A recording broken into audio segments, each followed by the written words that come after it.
Morning and welcome to our celebration of Holy Mother's birthday. We have Vedic Chanting by the Sharda nuns. That will be followed by a talk by NAIDOO on Mother's Divine Feminism, Now and Beyond.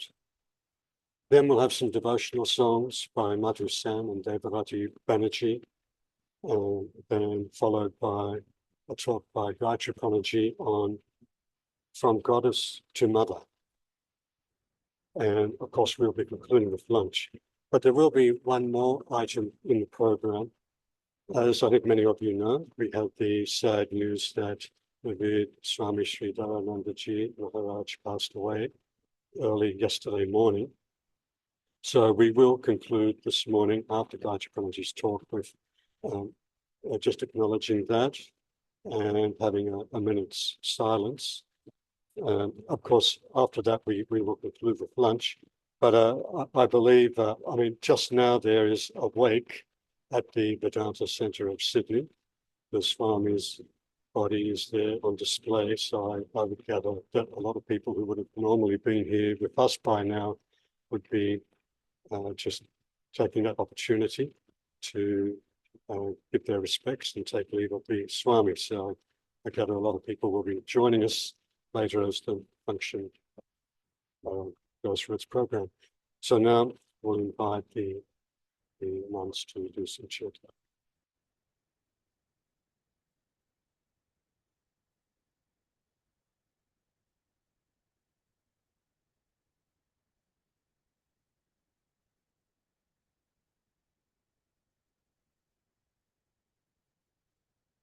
This is Devi Suktam from the Rig Veda.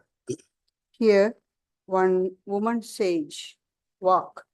She is identifying herself as the supreme reality. She's saying this.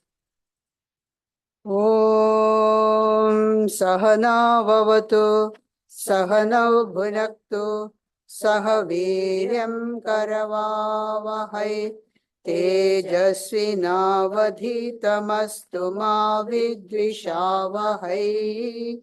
Om Shanti Shanti Shanti.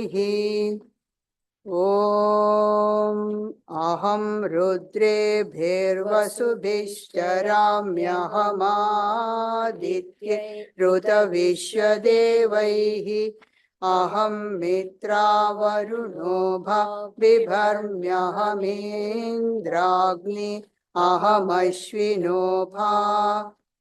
I move the cosmic forces of vitality and wealth, the luminaries and all celestial powers. I sustain the cosmic forces of water and light. I am the center of energy, light and life, given by the sun, air, fire, and all other beneficial cosmic forces. Aham soma mahanasam bibharmyaham tvashtara poshanam bhagam. Aham dadhami dravinam Havishmate supravye yajamanaya sunvate. Aham rashtre sangamani vasunam chikitushi pradhama yajnyanam. Tamma deva vyadadhu purutra bhuristatram bhurya Veshayanti. I am the mother, the restorer of wealth. I know all that is worth knowing and expressing. The divine powers function with my instructions. I possess all domains. My hymns are chanted in all places. Maya so annamatiyo vipashyati yapraniti yayim shrunotyuktam amandavo mandavo pakshiyanti shrudhi shruta shraddhivam te vadami. O enlightened men, through my power, All the creatures take breath, eat, see, and hear. Even if they do not know, they dwell in my love. I am in them. They are in me. Ahameva swayamidam vadami jushtam devebhirutamانusheभिः yam kamayetam tamugram krinomi tam brahmanam tam rishim tam sumedham. Only I speak words that bring joy to divinities and men. I grant powers to men I favor. I make them divine, the seer, and men of perfection. Aham rudraya dhanuratanomi brahmadvishesharave handavau. Aham janaya samadam krinomyaham yava prithivi avivesha. Aham suve pitaramasya murdhan mama yonirapsantas samudre tato vitishte bhuvananu vishwa tamodya varshmano pasprishami. I stretch the bow for the defender of cosmic life, so that his arrows may pierce the malicious powers. I arouse the fury in the hearts of people to battle against evils. I penetrate the heaven and the earth so that none violates my eternal laws. Ahameva vata iva pravamyarabhamana bhuvanani vishwa paro diva parayena prithivyai tavati mahina sambhabhuva. Om Shanti Shanti Shanti. Hari Om Tat Sad. Shri Rama Krishna Arpanamastu. I breathe like the wind pervading all the regions. I go beyond the heavens, beyond the limits of this vast earth. I am invincible. None can defy me. Om, peace, peace, peace.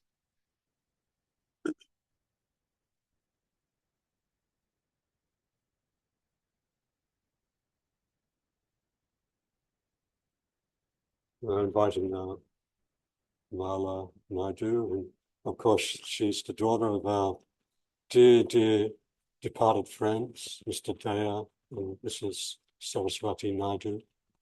We're so happy, and they would be so happy if you didn't talk today, Mala, so please.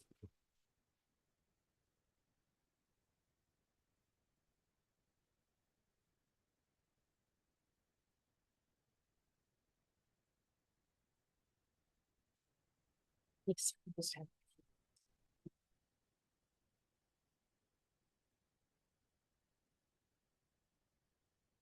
Pranam, GAYATRIPRANA MADHU, Srivalakana MADHU, and Vidyatmapala MADHU. Good morning, Robert, and good morning, everyone.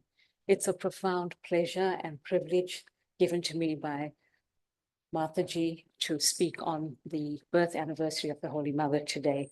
There will be a PowerPoint running on the side with a few visual images of the Holy Mother, as well as her words of wisdom for our everyday living. I will intersperse my talk with a few personal anecdotes along the way from childhood and one or two adult examples. A little girl born in Jayrambati, unknown to her, was destined to become our universal mother. And here in this moment, she has led us to be together under this roof. Mother has touched our lives with her divinity, her humility, her modesty, and her graciousness. And she has carried forth Sri Ramakrishna's mantle for the building and growth and development universally of the Ramakrishna mission.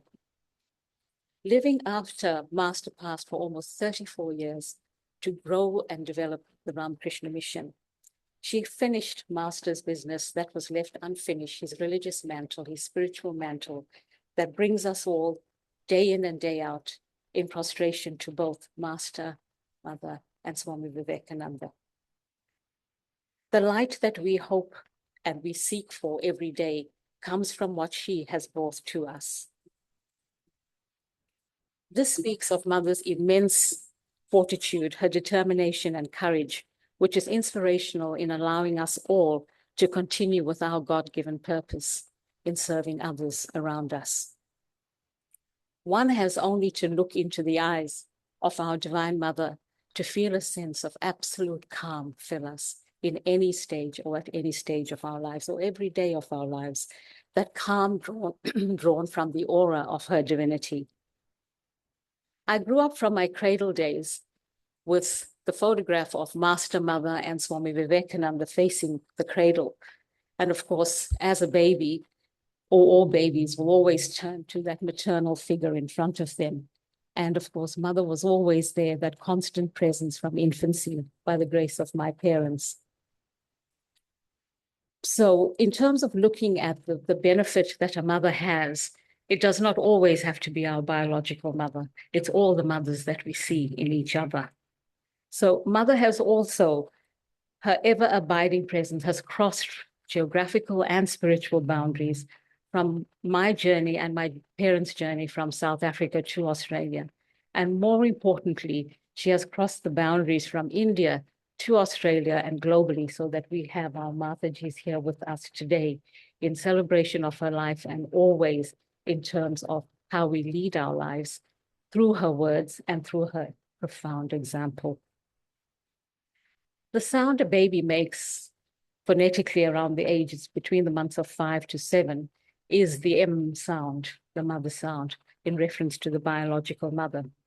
So Sarda Devi, Mother Sarda Devi, is the supreme cosmic connection to her universal children in an unbroken current of divinity, kindness, devotion, motherliness that we feel whenever we look at her, whenever we think of her. There is always that sense that we are calmed. Mother Divine Feminism is not a premeditated conscious action or thoughts, words, and deeds. Rather, it is the aura of her spirituality that embraces all in her and around her, as whether we are rich man, poor man, beggar man, or thief. She is always there in terms of that guiding light and protection, embracing wholly everyone as Brahman, as we see. And what a supreme feminism she wore, that Swami Vivekananda was the first to witness and be moved by her humble presence and her actions. Now that is divine feminism at its highest. No slogans, no marches, no vitriolic speeches, just the silent embodiment of the universal mother's love and devotion in uplifting humanity. Many were drawn to Mother's divinity in terms of her divine power, men and women alike, to Mother's feet to be touched by her divine light and her warm reception.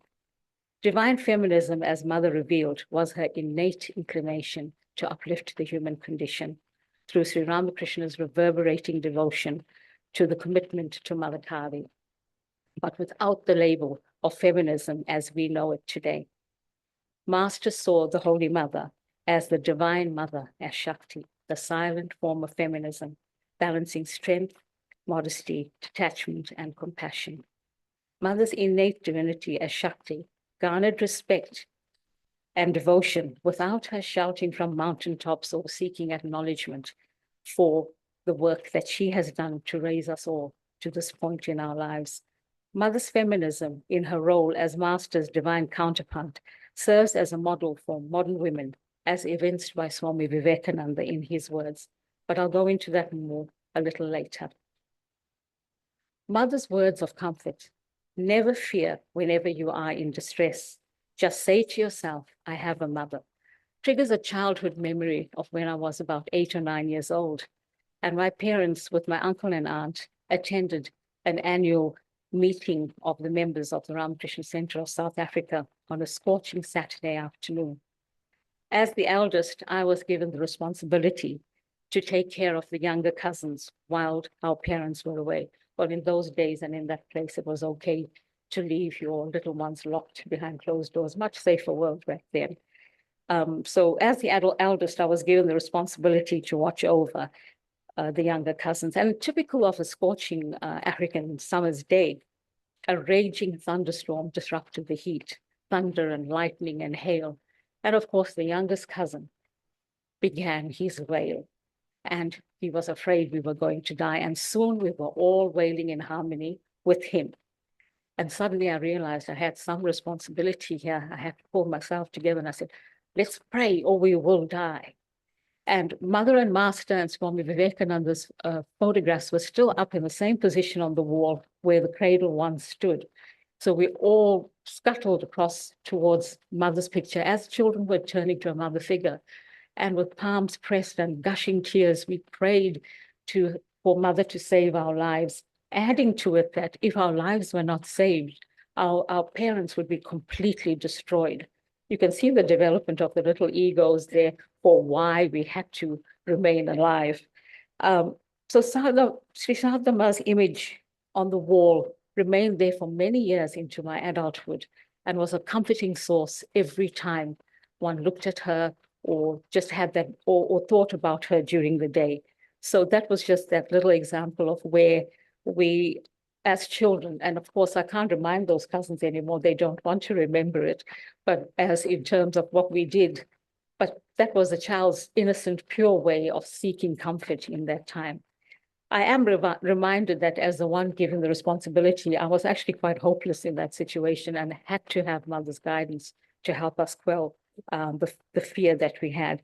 But this attests to that if we call upon Mother to calm us in any of the thunderstorms that we face in life, it's sure to become a passing shower under her divine grace. Another aspect of Mother's life that is really very significant to me, and I think to all of us, is her profound sense of responsibility, not only to her religious duties and life, but also her intense sense of responsibility to her family as the eldest child of her devoted parents, where she had to shoulder all of the problems of her oftentimes troublesome brothers.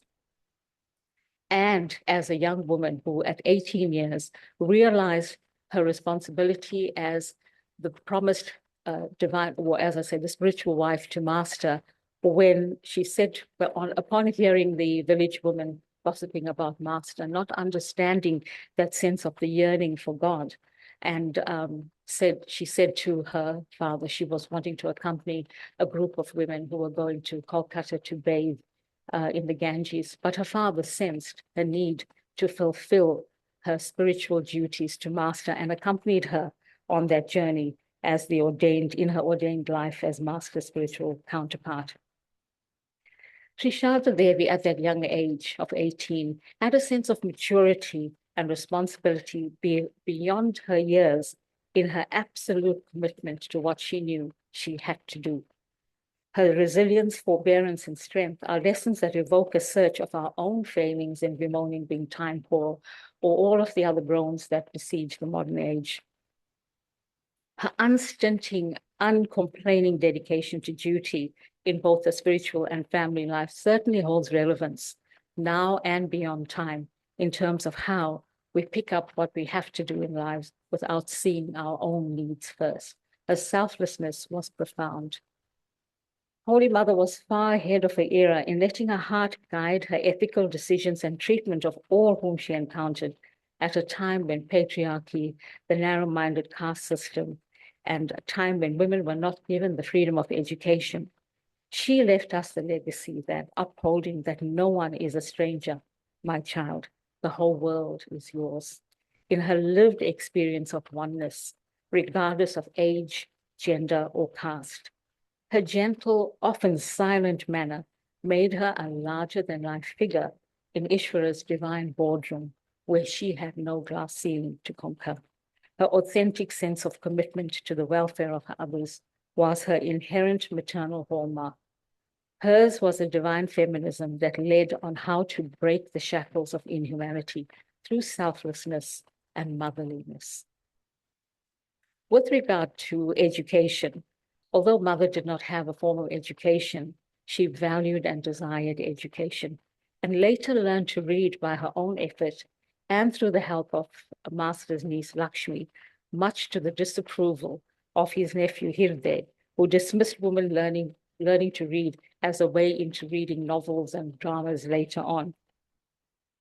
As well as a young girl from the Baba Mukherjee family that had come to the temple garden would help mother practice her reading and examine her. And that is how mother then in turn realized her own ability to read the things that she wanted to read, the things that mattered to her. Mother exchanged, or not really exchanged, gave the young girl from the Baba Mukherjee family a large quantity of greens and vegetables in exchange for her time and a sense of teaching her how to read and helping her to excel in that area, and a sense of this joint sort of partnership in education and divinity and the sharing. Again, another profound lesson for us. Mother's learning to read, despite all of the challenges of the time that faced women, speaks volumes to some of the younger generation today who are so resistant to reading. I mean, the angst of parents and teachers alike. Mother's notable acknowledgement of the necessity for education is also apparent through her brother's daughter, through her niece, Radu, who was taken into her care when Golokma, Shardama's close attendant and companion, told her that there was no need for Radu to go to the Christian missionary school. Radu began to cry. And the Holy Mother said, "She is not quite grown up. Let her go to school. She can do immense good to others if she gets education and learns some useful arts at school. She was born in a backward village.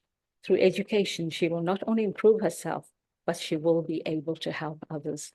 Again, you can see that selflessness, that idea that education is not for just the eye, it is for sharing in terms of the skills and the values that we have.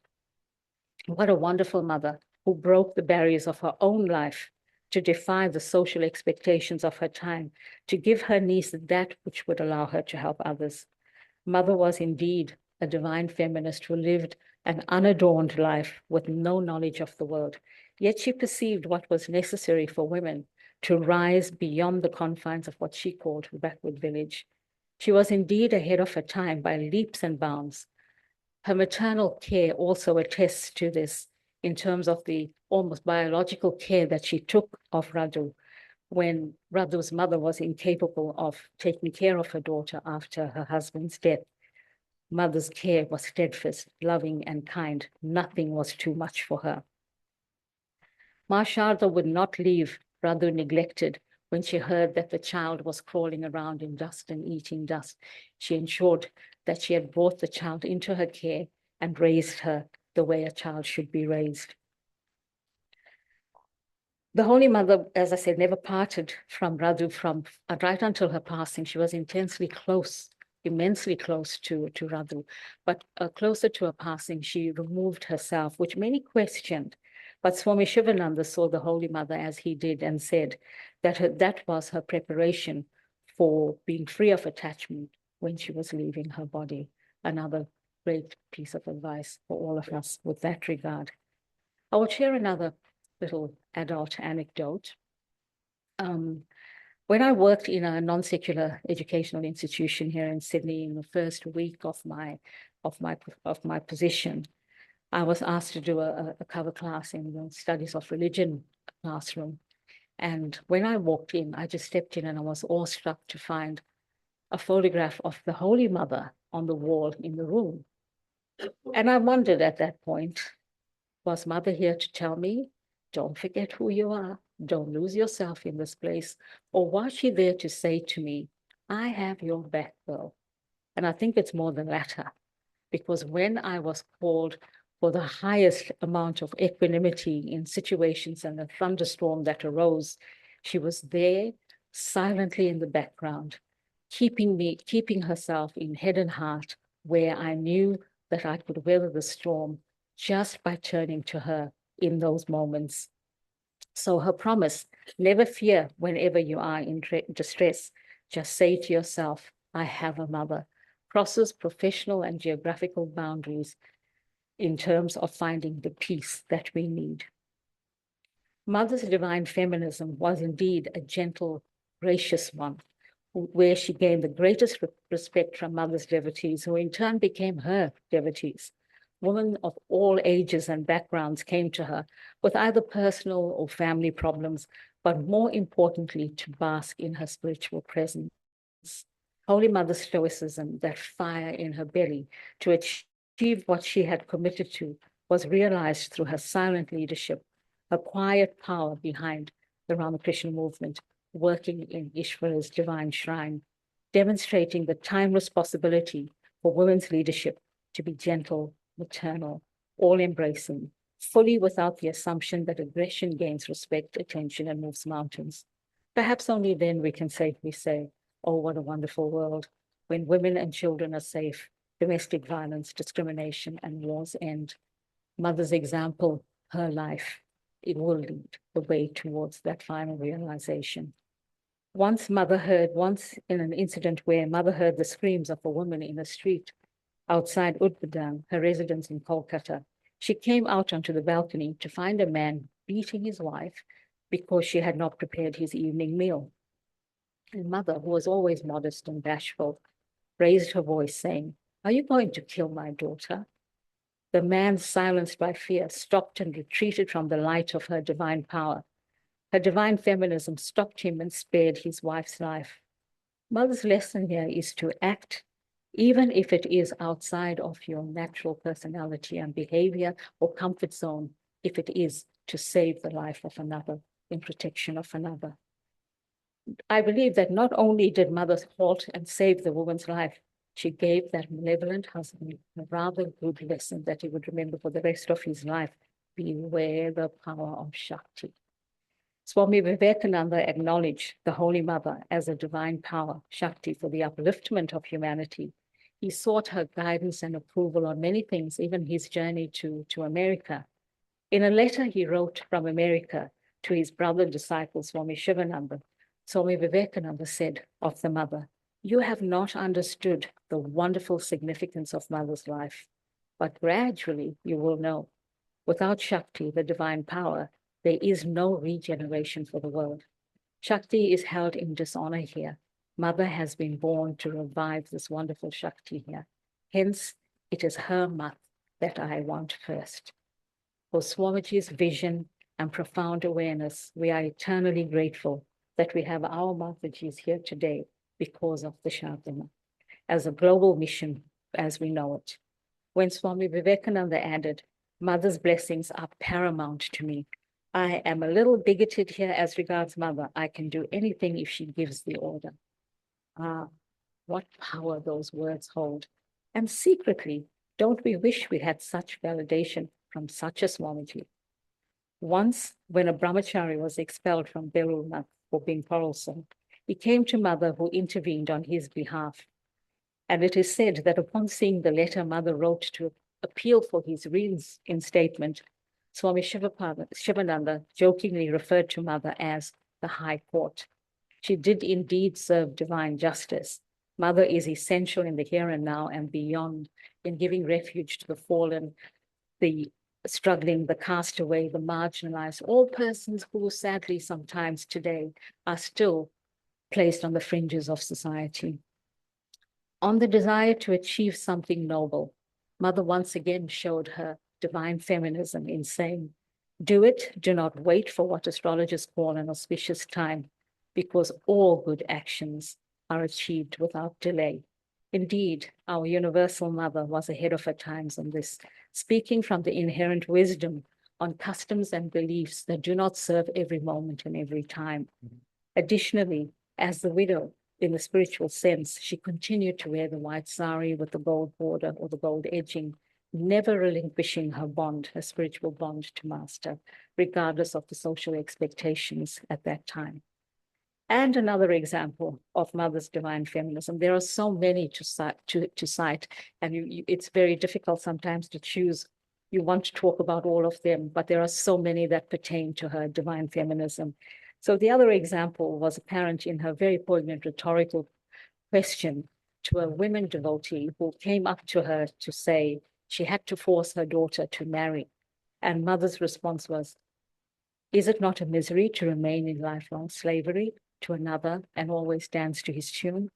Mother here again is the divine feminist, articulating the freedom of the women to choose what they needed in their lives. For all her gentleness, Mother was bold, nurturing, a divine individual, free from the herd mentality that sadly tends to shape some modern behaviors. Her divine feminism was not arrogant or desirous of accolades. She was a divine influencer without the trappings of social media, in her pure expression of love and kindness. For the Holy Mother, her devotion to Master's vision and teachings made her divinely power as being the center point in the mission as she crossed over patriarchy as well as the narrow-minded caste system, as was mentioned. How did Mother achieve this? Simply by being herself, being steadfast, sincere, selfless in all that she did, including her commitment to Master's male devotees, whom she initiated into monastic life. But the Universal Mother held them close as her children, always referring to them by their pre-monastic names as a loving mother would.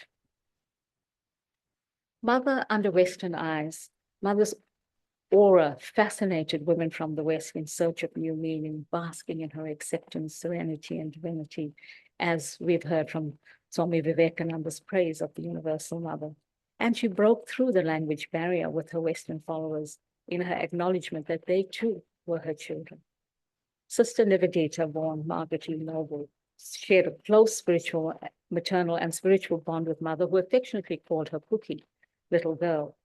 In a letter to Sister Nivedita while she was away in America gathering funds for her school and a home for women, Mother wrote to her telling her she was doing good work, but not to forget her Bengali, or she would not be able to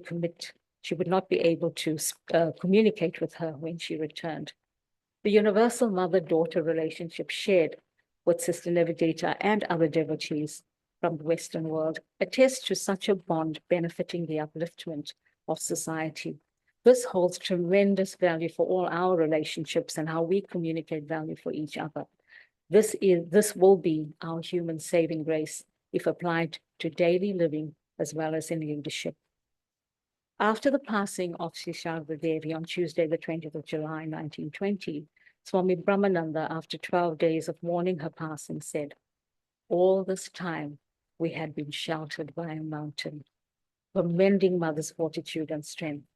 He is noted as saying as well, "It is very difficult to know Mother. She conducts herself as an ordinary woman with her head and face covered by her sari, but she is the mother of the universe." Had Sri Ramakrishna not revealed her true identity to us, there was little chance of ever knowing her. Master and Mother had a partnership of mutual respect and trust, and a united divine purpose as iconic examples of perfection.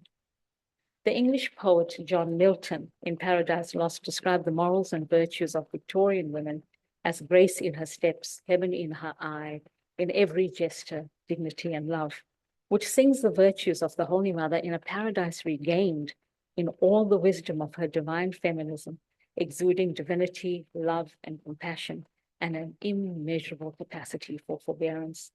So much of her life holds limitless lessons, now and beyond, as qualities that shape a better world, a life that could perhaps circumvent many rebirths if we clear the way in this life by her profound example.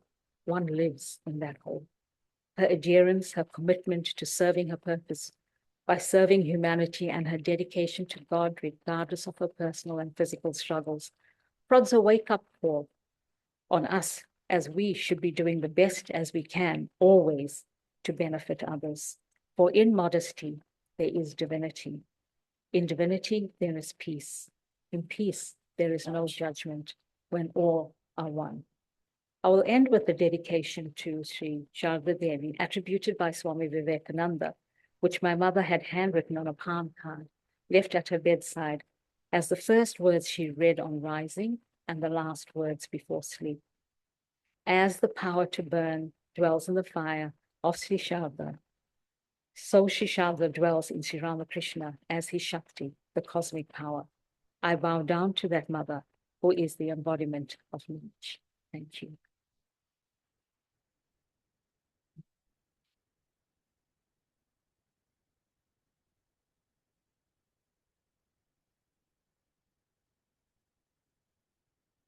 Thank you, Mala. And I particularly love the anecdote of the picture of Holy Mother being in the classroom, up on the classroom wall. Wonderful. So now we'll have some devotional songs with MADHU Sen and DEBARATI BANNERJEE. Just give us a few minutes, we will be setting up for that.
Thank you to Mataji and Robert and Vedanta Society to give us the opportunity to sing today in the auspicious day.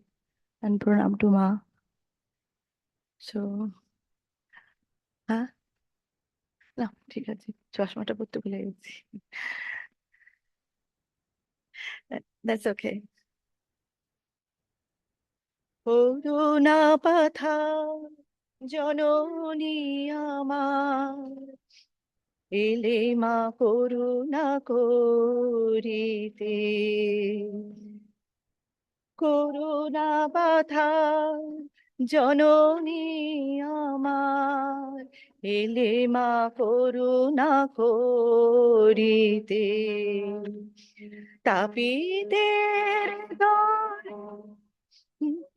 দেহ ধরে তাপিদের দরে নর ধরে অশেষ যাতনা সহিতে করুণা পাথার জননী আমার এলে মা করুণা করিতে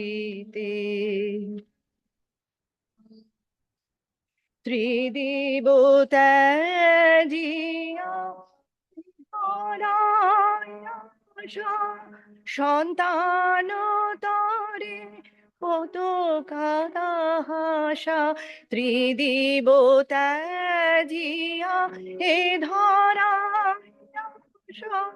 সন্তান তরে কত কাদাহাসা অহেতুক তব এই ভালোবাসা অহেতুক তব এই ভালোবাসা পারি কি গো মোরা বুঝিতে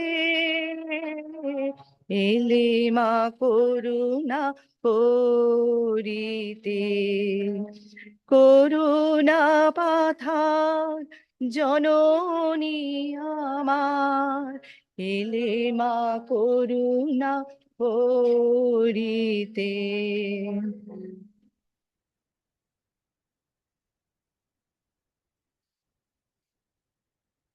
শত জনমের যত পাপ হায় দিয়েছি ঢালিয়া ওই রাঙা পায়, শত জনমের যত পাপ হায় দিয়েছি ঢালিয়া ওই রাঙা পায়, সকলি তো তুমি সহিলে হেলায়, সকলি তো তুমি সহিলে হেলায়, বন্দি কত তাপিতে।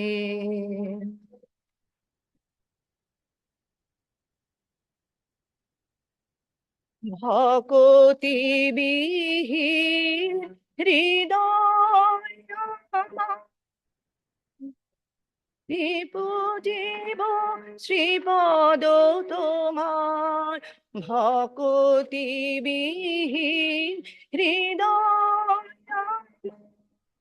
কেমনে পুজিব শ্রীপদ তোমার, নয়ন ভরিয়া দাও প্রেম ধার, নয়ন ভরিয়া দাও প্রেম ধার, পদ পঙ্কজ ধোয়াতে, পদ পঙ্কজ ধোয়াতে, করুণা পাথার জননী আমার, এলে মা করুণা করিতে।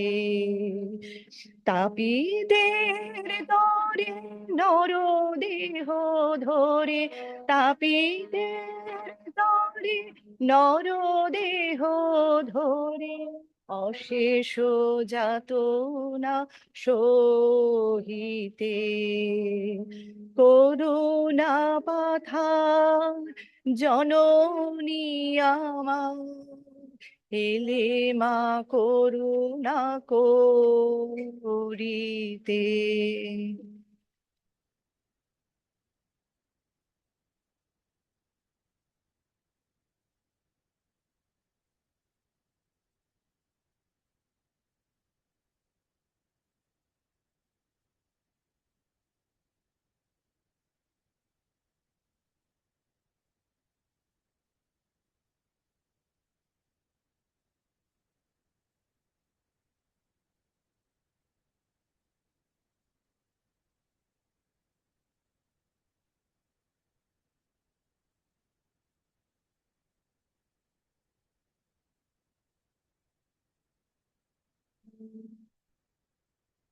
আমার মা তুমি তারা, তুমি ত্রিগুণ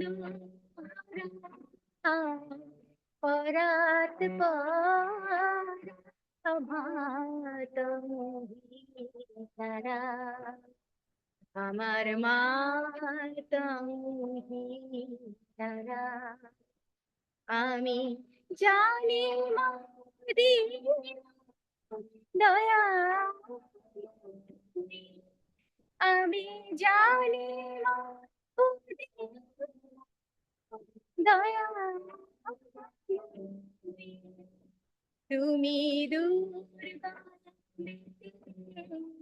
দুঃখ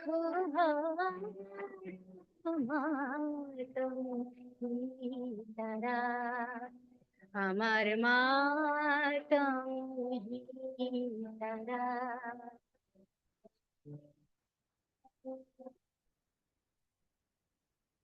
তুমি জানে তুমি স্থান,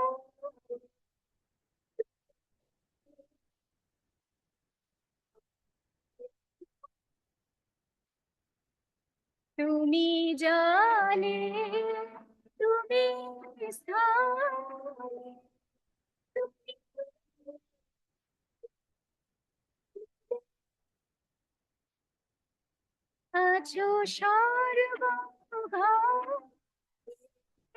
আর ঘোরে সাকারাকার নিরাকার আমার তুমি তারা আমার মা তুমি তারা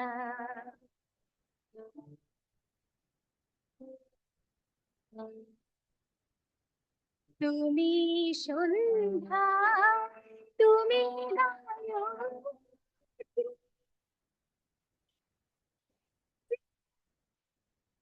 ধাত্রী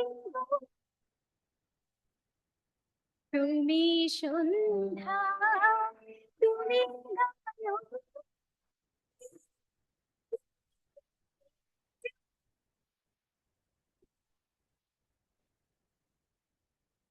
আকুলে প্রাণ সদা শিবে মনোহর আমার তুমি তারা আমার মা তুমি তারা তুমি ত্রিগুণ পরাত পর আমার তুমি তারা আমার মা তুমি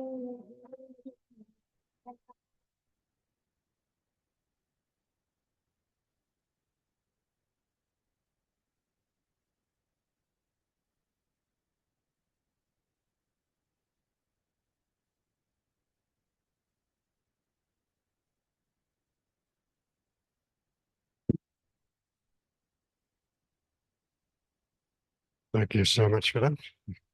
Just added to the beautiful atmosphere we have it here in the hall.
Thank you, Mala, for the beautiful talk. It's beautiful. And Madhuparna and Devarati offering the Holy Mother. They almost came same as that what we dealt in the talk. Mother's compassion. Madhuparna sang about the compassionate mother, Karuna Pathar. And Devarati's song combined everything. Mother is in air, water, is male, female, everything. It's beautiful. Thank you. Yathagne dahika shakti, Ramakrishna sthita hiya, Sarvavidya Surupam Tam, Sharadam Pranamamiham. My salutations to Sri Sharada, who is the embodiment of all knowledge and who is ever established in Sri Ramakrishna as the burning power inseparably exists in fire. Mother's birthday was on 11th, and as usual, we have the Sunday. The topic I have taken is from goddess to mother. A young monk once asked Swami Sharadananda, I can understand Sri Ramakrishna as incarnation, but I cannot accept Holy Mother as divine. Then Swami said, if Sri Ramakrishna is a divine incarnation, God taken a human form, then Holy Mother naturally is Divine Mother. No, I can accept, I can understand, I can accept Sri Ramakrishna, but not Holy Mother. The Swami tried in different ways to explain to the young monk, but he still could not understand. In the end, Swami asked, do you think that God married the daughter of a lady who collects cow dung cakes, who makes cow dung cakes? Because in the even now it happens in villages, but it was common practice to mix cow dung and the coal powder and mix it and make a cake and dry it on the walls or fence wherever you can and use it as a fuel. So that's a normal practice of village women. So the Swami asked, do you think that God married the daughter of such a lady? No, it cannot. When God takes a human form, his power also takes a human form. But it's very hard to recognize Holy Mother. If you, Sri Ramakrishna, we can easily understand. He is a God incarnate, God taken a human form because of his frequent ecstasies, trances, samadhi. Any little thing triggers his samadhi, goes into samadhi. But look at Holy Mother. We don't see her going into samadhi. We don't see her going to ecstasy. What is she doing? From morning till evening, she is looking after the family, cooking for them, doing all the work that an ordinary village woman does in those days. There is no apparent glory at all. She was a very down-to-earth person. So it's very hard to understand and comprehend. But fortunately for us, Sri Ramakrishna has given some hints. Otherwise, nobody would have understood, recognized the greatness of Holy Mother. Sri Ramakrishna himself had told to one of the close companions of Holy Mother, Gwalapma and Yoginma, they were always there, we can say almost inseparable. They were always, most of the time, whenever she was in Calcutta, these two ladies will be there with her. So she told Sri Ramakrishna told Gwalapma, she is my Shakti. She is Sharada, Saraswati, the goddess of wisdom. Born to give bestow knowledge on others. But Saraswati, when you see, she's so beautiful. But look at the picture of Holy Mother. There's no beauty. And Sri Ramakrishna gives the explanation. She has come this time hiding her divine beauty, lest impure people with impure minds look at her with impure intention and harm themselves. To avoid that, she has hidden her beauty and come as just an ordinary woman. But she is goddess of wisdom. She has got, you can give anything that you want. She can give any wisdom. Once when she was staying in Benares, Swami Brahmananda was also there. Swami Brahmananda, who is considered as the spiritual son of Sri Ramakrishna. He's a great powerhouse of spirituality. So one day every day he used to come to salute Holy Mother, but because of his high spiritual emotion, when he came to Mother's presence, he never dared to come up to her presence directly. Mother will be sitting on the upstairs veranda and Swami will stand on the courtyard and salute. And Golapma or Yoginma, who is with her, she will say, Rakhali saluting and convey Mother's blessing. So one day when he came, Golapma told Swami, Rakhal, Mother is asking why in ritualistic worship, there is the worship of Divine Mother first. And Swami replied, because Mother holds the key to the knowledge of Brahman. She has got the key to the knowledge of Brahman. Only if she allows, if she opens the door, only then can we enter and have the knowledge of Brahman. So she is Sharada, Saraswati, born on earth to give knowledge. When she has come to Sri Ramakrishna, if a short time after first she came to Sri Ramakrishna, she one day asked Sri Ramakrishna, how do you look upon me? And straight away came the answer, the mother who gave birth to this body, who is living in the Nahabat, that is biological mother. The mother who is in the temple, is same mother is now massaging my feet. That is, he is equating Holy Mother with Divine Mother Bhavatarini, the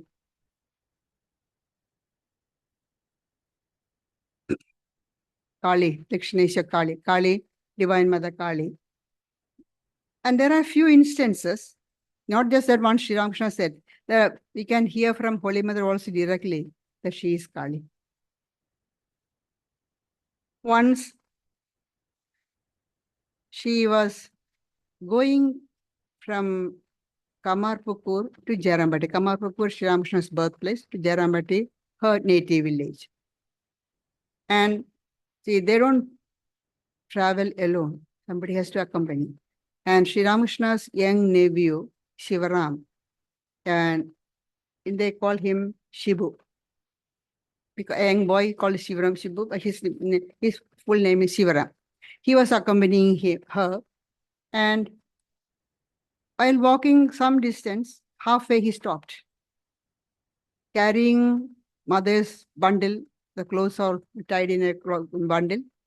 He stopped. And can you tell me something? Mother asked, what? What do you want to know? Tell me what's your real nature. Mother said, why? I'm your aunt. No, tell me your real nature, true nature. What do you mean? I'm your aunt. All right, you can go. I'm not coming. Now, how can she go? She won't go alone. He has to accompany her. She said, no, all right, you can go. Again, mother said, come on, Shibu, it's getting late. Don't be silly. Oh, why don't you go? In the end, she has to say, yes, people say, I'm Kali. Are you really? Yes. Then, that was when Shibu was young. Many years later, in 1920, her mother was sick and she was being taken to Calcutta. She was leaving Jarambati for the last time. And Shibu had come from Kamarpukur, Jarambati. And then he asked the same question. He said, you told me about your true nature previously. Please confirm it. Confirm that once more. Then mother had to say, he insisted. Mother, there's no way to escape. She had to say, yes, I am that Kali. There is still another incident. So many are there, but just a few that most of you know about it. I'm just mentioning. All of you know that how when mother was traveling with a few of her companions from Jarambati to Calcutta, they had to cross along a field. And it was infested with dacoits at that time. So nobody dared to cross that field once it's dark, because it can be attacked by the dacoits. But these people, they thought, if we walk fast, we can cross this field and reach the other side. But Holy Mother, not used to walking long distance, she was lagging behind. They kept on saying, come, hurry up, otherwise we'll be caught in the field at night. Then she said, after some time, they waited 2 or 3 times for her to catch up. Still she is lagging behind. Then they're getting frustrated. Holy Mother said, no, you go ahead, I'll catch up with you. So they walked fast, and before it became too dark, they crossed the field and went away. But Holy Mother was lagging behind, became dark, and his field is an old picture, a photograph of the Telo field.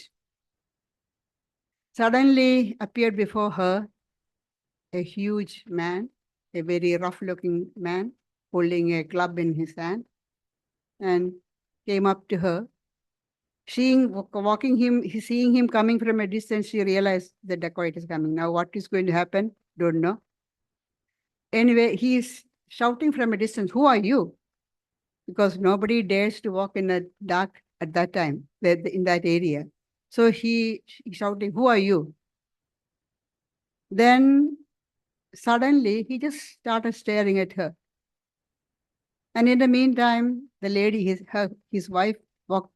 Seeing the lady, she was a bit courageous and went forward to her and said, "Father, I am your daughter Sharada. My companions went away. And luckily, I found you and mother. So I'm going to your son-in-law in Dakshinesha." So they have become their mother, their parents. And so they took care of her, just as looking after the daughter.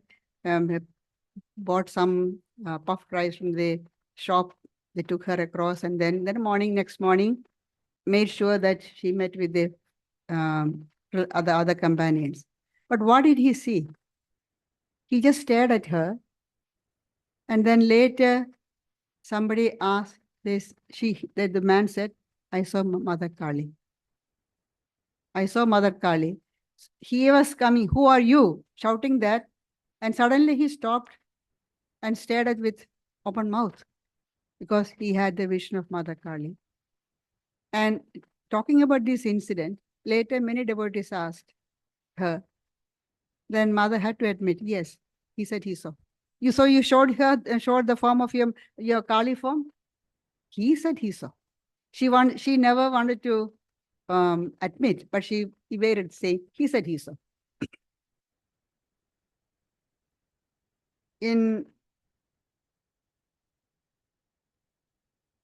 1910, one devotee, Surendranath Sarkar, after his initiation, told Mother, "Mother, the devotees call you Kali, Adya Shakti, and Bhagavati.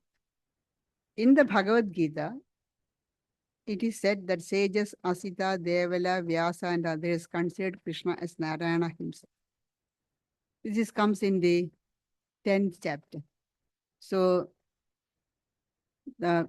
you can see in the Gita, all the sages say, "But if you can confirm, if you can assert that once more, I'll be happy," Arjuna says. Krishna himself confirmed this to Arjuna. The word himself strengthened the statement. "I believe whatever I have heard about you," this devotee saying, "I believe whatever I have heard about you, that you are Kali, Adya Shakti, Bhagavati. Yet, if you substantiate those statements about yourself, then I'll be free from doubt. I want to hear from you directly whether this is true or not." And Holy Mother said, "Yes, it is true." So that is another aspect of Mother. She is the Divine Mother Kali. In the beginning, among all the disciples of Sri Ramakrishna, only Swami Vivekananda understood Mother to a certain extent. All four others, she was the wife of their Guru, wife of Sri Ramakrishna. The householder devotees also looked upon her as Guru Patni, the wife of the teacher. But Swamiji understood to a certain extent. So in a letter from America, he wrote, we already heard Mala reading that, "You have not yet realized how precious Mother is. People will not understand her now, but they will gradually." Swami Vivekananda regarded Holy Mother as a Divine Mother. Now, Divine Mother, according to the Shakti tradition, takes different forms. There are 10 forms of Divine Mother. And one is Bagala. So Swamiji once said in Velumat, he remarked, "Mother is the incarnation of Bagala in the guise of Saraswati. This is the form of Bagala. Bagala is one of the divine forms. Here we can see the Divine Mother trying to destroy a demon. She is pulling the tongue out and slapping him. He is destroying the evil. But you saw Saraswati earlier. But remember the form of Saraswati? Gentle, beautiful, and compare that with Bagala. That's why Swamiji says she's Bagala inside, Saraswati outside. Mother is the incarnate Bagala in the guise of Saraswati. Outwardly, she is all peace. But inwardly, she is the destroyer of the power of evil. Destroyer of the power of evil. We are not able to destroy the evil powers, but Mother is the destroyer of the power of evil. And she herself speaks about this. There's one incident in the life of Mother you can see. Once, after Sri Ramakrishna's passing away, Holy Mother was staying in Kamarpur. Sri Ramakrishna told her that you don't give up the house in Kamarpur, the house which comes in his share. So Mother was staying there all alone. As, one maid servant used to come and sleep at night with her. That's all. One of the disciples of Sri Ramakrishna, Harish, he was a very devout, highly spiritual, and Sri Ramakrishna used to praise his spiritual state.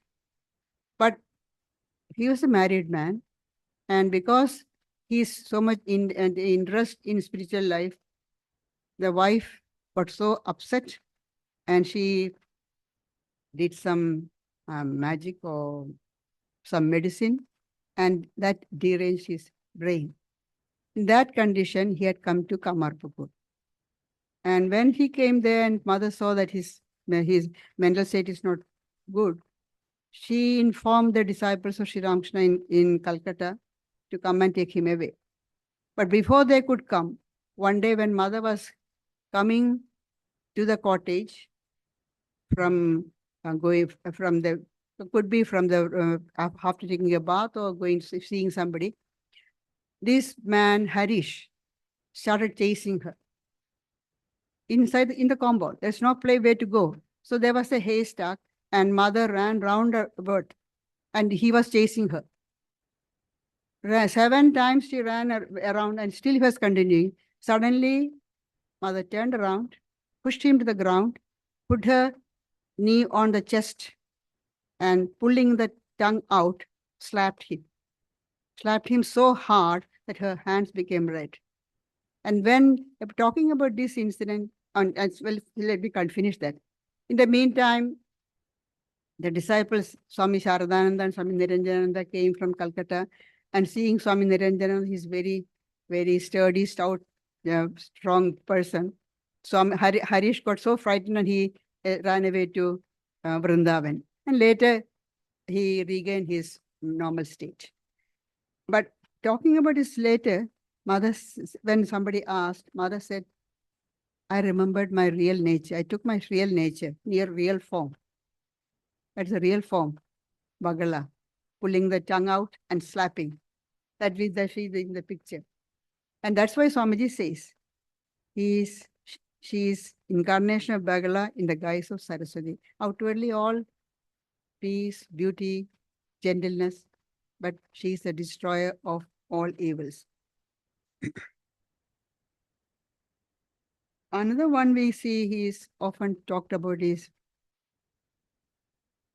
Mother taking the form of Jagadhatri.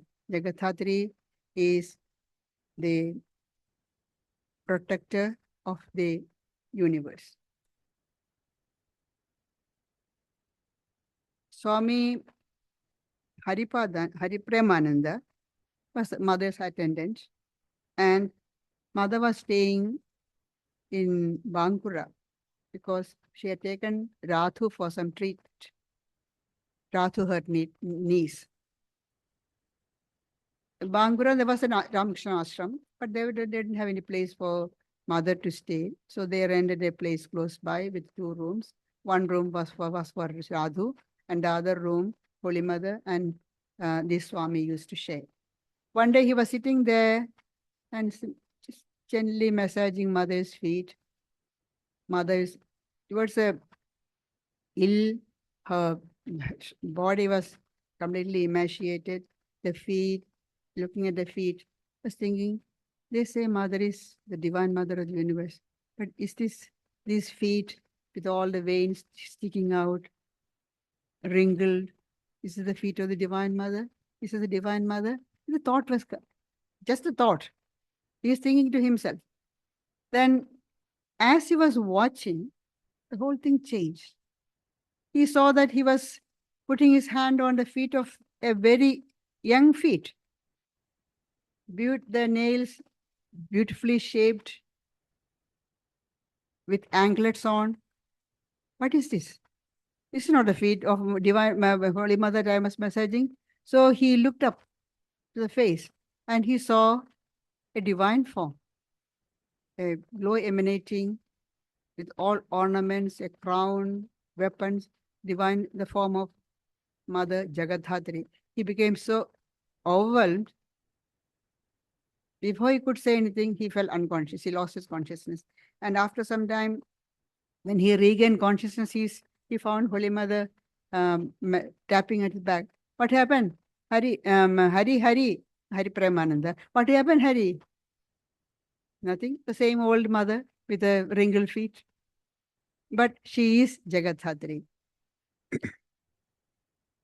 The Jagadhatri form was seen by several devotees. When Mother went on a pilgrimage to Rameshwara, South India, Swami Ramakrishnananda made all the arrangements. Swami Ramakrishnananda, who was in charge of the Madras Mutt at that time, he made all the arrangements for Mother to visit all the temples. So they taken to Rameshwaram. And Rameshwaram is a famous Shiva temple. And the idea is when Sri Rama was returning after killing Ravana, they installed the image of Shiva there. That's a story. So Swami organized everything. And the Raja of Ramnath, who is in charge of the Rameshwaram temple, he heard that that Raja at that time was the son of the king who was Swamiji's disciple. You know, in the story of Swami Vivekananda, you can see Raja of Ramnath was very close to Swamiji. Now it was his son was when Holy Mother went, was the king. And he heard that the guru of his father's guru of his father's guru. His father is the king and his father's guru is Swamiji. So the guru of his father's guru is coming. So he gave the order. When she comes, open the temple treasure chest and show, and let her take whatever she wants. Then Mother said, I don't want anything. What do you want? If Radhu wants anything, all the companions are there. Mother said, if Radhu wants anything, let her take. But when the chest was opened and Mother saw all the diamonds and rubies and all those precious jewels, she got so frightened. And she earnestly prayed to Sri Ramakrishna, please, Master, see that Radhu doesn't get greedy. Radhu looked at all those things. Then she said, I don't want all these things. I lost my pencil. I want a pencil. That's all she wanted. Mother was really relieved. Now, coming to the temple, Swami Ramakrishnananda had organized that she worship Shiva.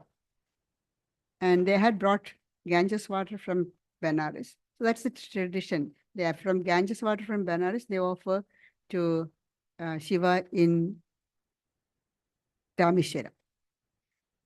After worshipping, when all this pilgrimage finished, they went back, and back in Jayaramati, not Jayaramati, next to that Kwalpara ashram is there, where Mother was resting. Somebody asked, Mother, how did you see how did you see Rameshwaram Shiva? Because very few people can travel at that time. Not like now. Now everybody travels all over the world. Mother said, just as I kept. Golapma heard that. And she asked, Mother, what did you say? She became conscious. And she said, oh, I said it was nice. But what did you mean by said just as I kept? The idea is the image was installed by Sita. Sita, they're going to have an image of Shiva installed. So Hanuman went to the Himalayas to bring an image. But he was late. At the auspicious moment, the image has to be installed. And so Mother Sita collected some sand from the beach and formed an image and did the worship. In the meantime, Hanuman came and then was upset to see. Then Sri Rama said, no, your image will be kept in the front and people will offer worship to that Shiva first and then only come inside the temple and satisfy him. But the idea is Sita kept the image and now Mother is saying, just as I kept. So what do you mean by all this? Holy Mother is Mother Sita herself. And in Vrindavan, she experienced the mood of Radha many times and later told a devotee that she was Radha in a previous incarnation. When Sister Nivedita went to America with Swamiji, not at that time, later, Mrs. Bull, who was helping Sister Nivedita with the school and helping Swamiji with the Indian work, she was sick. And Nivedita had gone there, caring for her, because her Mrs. Bull's daughter was not well. She was so Sister Nivedita was looking after her. And one day, on one Sunday, she went to the church to pray for Sarabul. And then later she wrote to Holy Mother. It's a famous letter. Mother, when I was sitting there, I was looking at Mother Mary and praying for Sarah, and suddenly I saw you instead of Mary. So instead of Mother Mary, she saw Holy Mother sitting there in the church. So that's why we say she is Sarva Devi Swarupini, the embodiment of all gods and goddesses. Then Mother was asked, in previous incarnations, the spiritual consorts of the incarnation, they didn't play any active role. They just lived. Look at Sita in the incarnation of Rama. She didn't do anything. She didn't do anything. She played a very passive role. She just existed, that's all. The same with Radha or Rukmini in the case of Sri Krishna. But in the case of Holy Mother, we see she giving spiritual instructions to people, initiating them into spiritual life. You can say all literally, she was leading, guiding, directing the whole Ramakrishna Sangha order. She was the uncrowned king of the Ramakrishna order. She was the Sangha Janini, mother of the order, all that. So people ask, how come you are doing all these things? Other people didn't do all this. Other divine consorts didn't do anything. Then Mother said, the Master saw the Divine Mother in all beings. This time, he left me behind to demonstrate that motherhood in this universe. And though we say the Divine Mother in different forms, goddess in different forms, we saw Saraswati, Kali, Bagala, Jagadhatri, Sita, Radha, even Mother Mary. But for all purposes, the overwhelming feature was her motherliness. Her motherliness overshadowed her divinity, the fact that she was the guru, instructing, giving spiritual instructions to so many. Now, even when she was soon after the initiation, she'll be acting like the mother. Her main concern is to feed the children. It's too late. Come quickly eat something. And then when they finish eating, she'll remove the leaf plate, which is unthinkable, especially for a Orthodox Brahmin widow to do all those things. And when, if the disciples protested, no, we will take it, no, mother. Mother either will say, there are other people to do it. Or she will say, what will you do at home? Won't your mother take the plate away?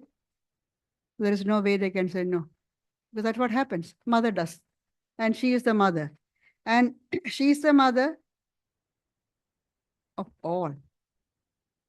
Whether you are virtuous or wicked, man or woman, young or old.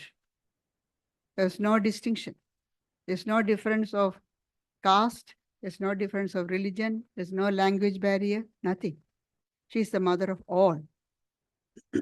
And many, when they came for initiation, they came and they want initiation. Many of the mothers says later, they have done, there's now no evil deeds that they have committed. Still they come. And they come and pray, weep, and mother relents. And Swami Premananda, one of the disciples of Sri Ramakrishna, says, the poison that we can't digest, we are sending to mother. And mother is absorbing all that and giving shelter to all those people. And what is her explanation for that? If my child gets dirty, covers himself with dirt, is it not my duty to take him on my lap and clean? So that's mother's argument. When the attendants or companions protest that mother so-and-so is wicked, had done so many evil deeds, you should not do this, you should not give shelter to such people, then this is her argument. If I don't do, who will do? And another time she told, Sri Ramakrishna hasn't come, and Sri Ramakrishna means herself also, because there is no separation, just to eat rasagullas. That is to lead a very easy life. They are taking all the sins of all those people who come. And she suffered for that. Sometimes after people touch the feet and go away, Golapma has seen so many times that she is washing her feet with Ganges water, because that touch is burning her feet. To reduce that burning sensation, she is washing again and again with Ganges water. And then when they complain, mother, you'll get sick. But what can she do? She cannot, when they come and call her mother and request, she cannot say no. It's such great weakness for Holy Mother. When you call mother and ask, she cannot say refuse. She cannot refuse. From the first to last, she's a loving mother. So when she says she's the mother, one disciple thought, how can she be my mother? She didn't give birth to me. That thought came through the mind, didn't say it. But mother answered that unuttered thought. She said, from whom are you born? I am present in all mothers. I am present in all mothers. That's why we have in the Chanti, Ya Devi Sarva Bhuteshu Madhru Rupana Samstita. Namastaste, namastaste, namastaste, namo namah. My salutations to that divine power who is present in all as mother. As mother need not be just a female body. In all beings, this didn't say only in female bodies. All beings as motherliness. And when this motherliness is concerned, there was no distinction of caste, religion, nothing, no difference at all. She's always there. And looking after everybody. And once there's a Muslim laborer in Jaramati. Because they are so poor, they used to take to thieving, stealing. So they are called as mulberry thieves. There was a lot of mulberry and silk growing there from silkworms. So these people, a little bit of, just to survive, they used to steal things from homes. And one village near Jarambati. Even now it's there. And and one of them, because of this, to keep them in peace, when mother's house was being built in Jarambati, the Swamis got these people to work there. So because they're working there and mother will be showering affection on them, they won't come and steal things from this, just for self-protection. How careful mother is, not showing anything, but encourage them, taking them into her fold.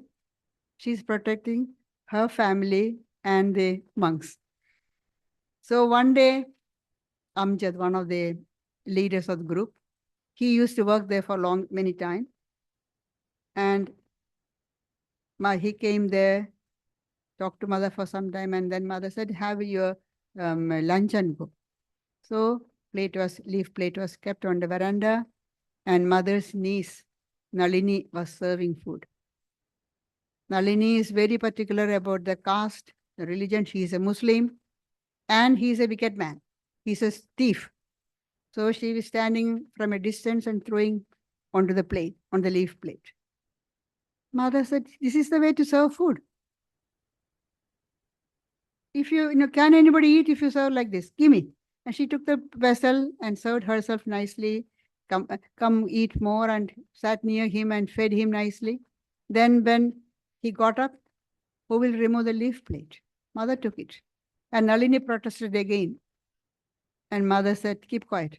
Amjad is as much my son as Sharath. And who is Sharath? Swami Sharadananda, the General Secretary of the Ramakrishna Mutt, and one of the prominent disciples of Sri Ramakrishna. So she is, for her, both are her sons. No difference.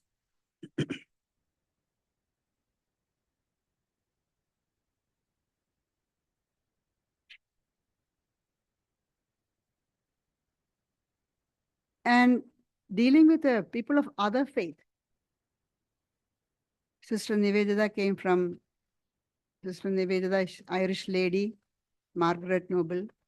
So coming close to a foreigner, it is unthinkable. Because they are mlechas, you cannot touch them. You cannot eat anything they touched by them. You have to remember, this is more than almost 150 years ago. Village, Brahmin widow, caste restrictions are so strict, and the rules for widows are also strict. And when the Sister Nivedita or Margaret Noble, Miss MacLeod and Mrs. Bull came to, they come to India. And Swami Vivekananda took them to see Holy Mother. Now, Swamiji sent them upstairs to Mother's presence with the attendant, Mother's attendant, and Swamiji was downstairs waiting. And they went up there, and the attendant told, these are Swamiji's disciples, devotees. And straight away Mother called them, my children, come sit down. It's unimaginable. Now we don't understand how, but groundbreaking, how she is breaking all the caste rules, social rules at that time. She called them my children. They are her children. And then after some greetings, she asked the names and all those things. And then fruits and sweets which was offered to Sri Ramakrishna was given to them. And in their courtesy, they offered to Mother. Mother, won't you have some? Now, they have already taken in their hand. It's touched by them. So it's polluted. As far as the caste restrictions are concerned, it's completely polluted. She cannot touch it. She took a piece and something and ate because they're her children. And when Swami Vivekananda heard that, he was surprised. He could not believe. And he, in his exuberance of joy, he wrote to Swami Ramakrishnananda in Madras, "Mother is here," and the Western ladies went to see her. And do you know what happened? Mother ate with them. It is such a big thing. Now we don't understand what is so great in that. But at that time, in that society, it was something unimaginable. Mother ate with them because they are my children. And Sister Nivedita says later, at that time he didn't understand, but her acceptance of these Westerners as her children made her later work, Nivedita's work, much easier. Her acceptance is acceptance by the Hindu society. And what about the language? When at that time there was the attendant Swami to translate into Bengali what they said and translate into English what mother said. But later, Nivedita and later Sister Christine who came, they used to talk to my Holy Mother in broken Bengali. And once they wanted to show off their Bengali, and they said, "Mother, you are Mother Kali," in broken Bengali, because they wanted to show off their language. Then Mother said, "Oh no, I can't be that. Otherwise, I have to stand with my tongue out all the time." Then they said, "All right, then you will be our eternal mother." She was happy because she is mother. When Mother went to South India, again the same problem, language problem. She doesn't know any of the South Indian language. She doesn't even know Hindi, only Bengali. Then how will you converse with them? And in Bangalore, whole prayer hall was full of people, whole ground. And they're all sitting quietly. And Mother is sitting there, of course, veiled completely. But they are sitting in Mother's presence. And after quite some time, complete silence. After some time, Mother whispered to her attendant, Swami Vishuddhananda, if Gauri had come, that is Gauri Ma, who was running a school in Calcutta, big girls' school, and she is a very bold lady, and she knew Hindi also. Then, so Mother is saying, if Gauri had come, at least she could have talked to them not in their language, but at least she could have talked to them in Hindi. Then the Swami translated it, and they said, "No, we are quite happy. We don't want to Mother to talk or anything. We are just happy to be in her presence." There's no language barrier. There's instances where Holy Mother gave initiation to some of the South Indian devotees. So how did she explain to them? There was no need for words. It's a heart-to-heart conversation. There's no need. The words doesn't mean anything. Language doesn't mean anything. Swami Atulananda, he was from Holland. We often refer to him as Gurudas Maharaj. He has seen Swami Vivekananda. He was closely associated with Swami Turiyananda when he was in Shanti Ashrama in San Francisco.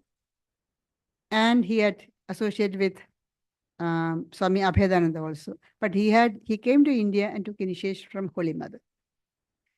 So somebody asked, how could you talk to him? When you have an initiation, how do you understand the language? In what language did she say? So this is what Swami says. When a child sits on its mother's lap, in fact, in which language do they converse? A child sitting on a mother's lap. Look at this is a painting by somebody had done an imaginary, a child sitting on mother's lap. A child sitting on mother's lap, in which language do they converse? I felt I was a small boy sitting on the lap of my mother. That is the experience of Swami Atulananda.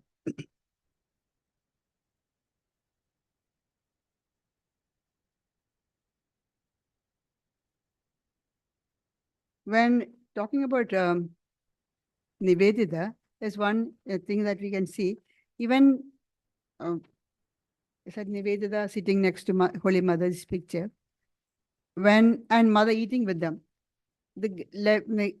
Some of the important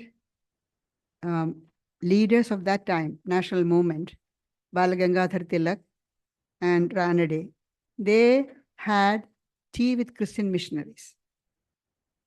Some Christian missionaries. And because they had tea with Christian missionaries, they had to do penance for that. It's a big crime. They had to do penance to be accepted back into the society. And here, Holy Mother so easily, my children, broke all the rules. Whether it's a Muslim or a Christian or a foreigner, no, they are my children. That solves everything. That removes the objection of all the orthodoxy. One sister Nivedita cooked something and wanted to offer to Sri Ramakrishna. I don't think it is rice because they are very particular about rice. Rice should be cooked by a Brahmin and not any ordinary Brahmin. Particular could be subcaste, all those things are there. But Nivedita cooked something and wanted to offer to Sri Ramakrishna. She brought it to Holy Mother. Mother said, of course I will offer. And her companions objected. Mother said, why? Nivedita is my daughter. And of course I will offer. When Amjad brought a bunch of bananas and told Mother, I have brought it for Master. Will you offer? Mother said, of course. And she took it. Then one lady who was standing there said, Mother, he's a thief. He's a wicked man.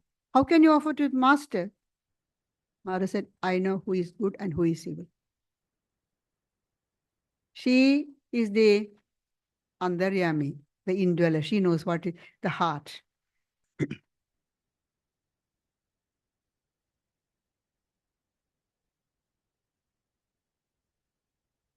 So we see these three aspects: Goddess, Guru, and Mother, all blended in the life of Holy Mother. Swami Gambhirananda, who wrote an authoritative biography of Holy Mother, he writes, whenever she appears to us as the Mother, she gets a glimpse of her inherent power of imparting that true knowledge that dispels all ignorance. See, when she appears to us as Mother, we get a glimpse of her inherent power of imparting that true knowledge which dispels all ignorance. That is Saraswati, Goddess. When we approach her as Guru, she draws us to her lap as Mother. We approach her as Guru, she takes us on her lap as a Mother. And when we recognize the Mother and Guru in her, we find her seated transcendently in her own divine effulgence.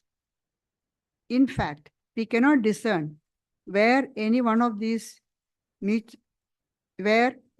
mutually dependent aspects ends and another begins. They are all mutually dependent.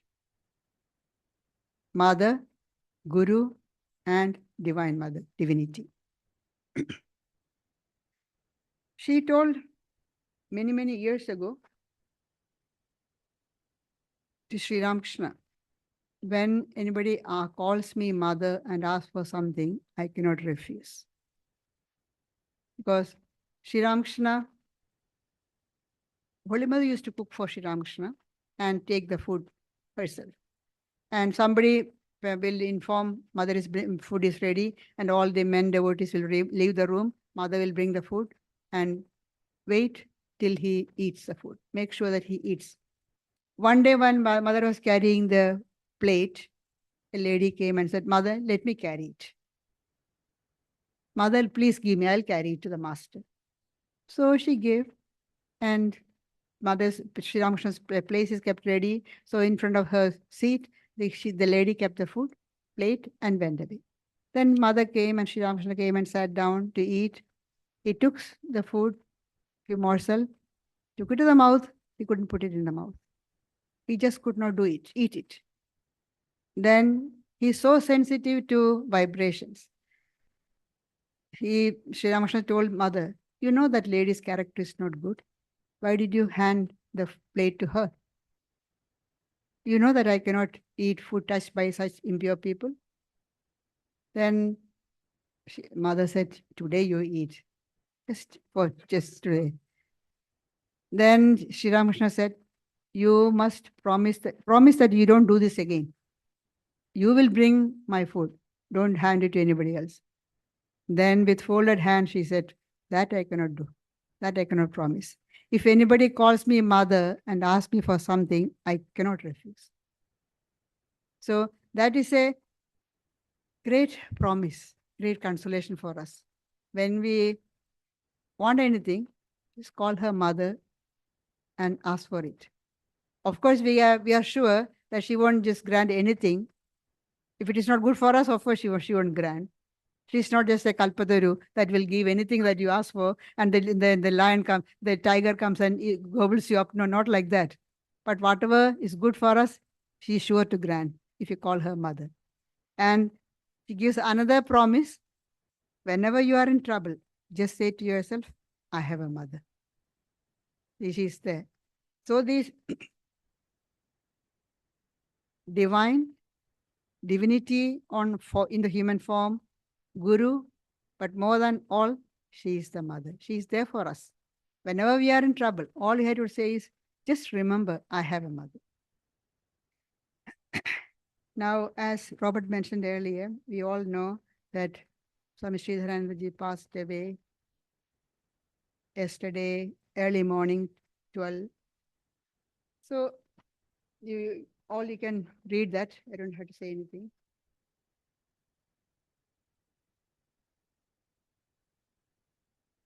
See, the last part you can see, as a young novice, he had the opportunity, blessed opportunity to serve Swami Shandananda, who was a disciple of Holy Mother, and was an over of Brahman. But actually, Swami Shandananda was suffering from TB, and he didn't know. And he was the young novice, Swami Sridharananda was appointed to look after him. And Swami Shandananda, because he didn't know that he was suffering from TB, he mixed very freely with the young man. And once, when he came to know that, he was really sad, surprised, shocked, because he's a young monk, he has a whole life there, and if he contracts TB, so he intensely prayed to Holy Mother, his guru, a chosen deity, and he got an assurance from Holy Mother that this young man will be saved, not contracting TB.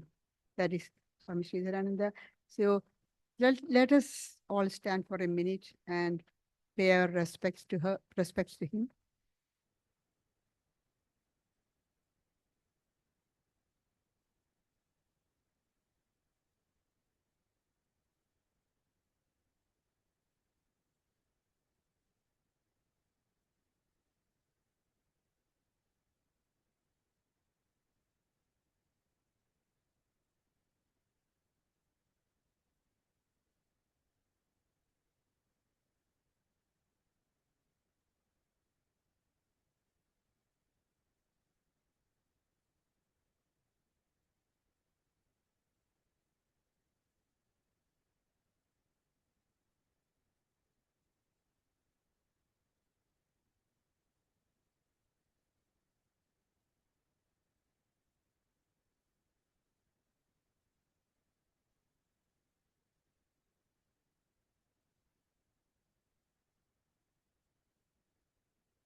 Hari Om.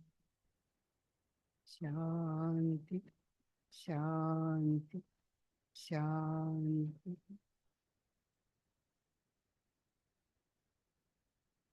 Let's go on to the lap of Holy Mother and Sri Ramakrishna.